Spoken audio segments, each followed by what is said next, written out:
So that's sort of the same comparison today of what it's like. Right. And at the first of the war, Rick, just like you said, he called his slaves together and said, we need teamsters, we need blacksmiths, we need harness makers, we need everything that we had before the war, we need during the war. And he said, I promise you, if you serve, then I will sign your papers and you will get your freedom. And so 45 went with him. Right. And then about the third time he'd been shot, he called them together and said, boys, I don't think I'm going to make it to the end of the war. And I promised Mrs. Forrest you would get your freedom. You're free to go now. But we need your help, and we'd certainly appreciate it if you'd stick it out with us. And 44 out of the 45 stayed with him. And just like you said, Rick, some of them were in his escort company.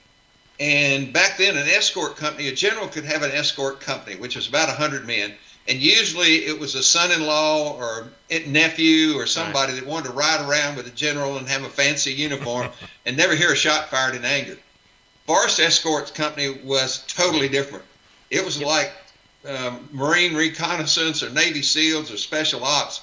They were the ones that were thrown right into the middle of the battle to tip the scales when it was going either way.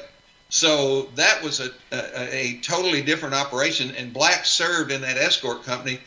They started out with 100, but during the course of the war, they went through over 260 members of his escort company. So because so many of them were killed or wounded and incapacitated.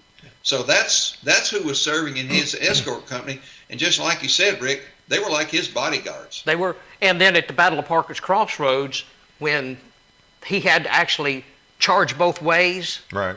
it was his escort that led the charge back towards Sullivan. It was like about 100 some odd men in the escort. Imagine that attacking a regiment.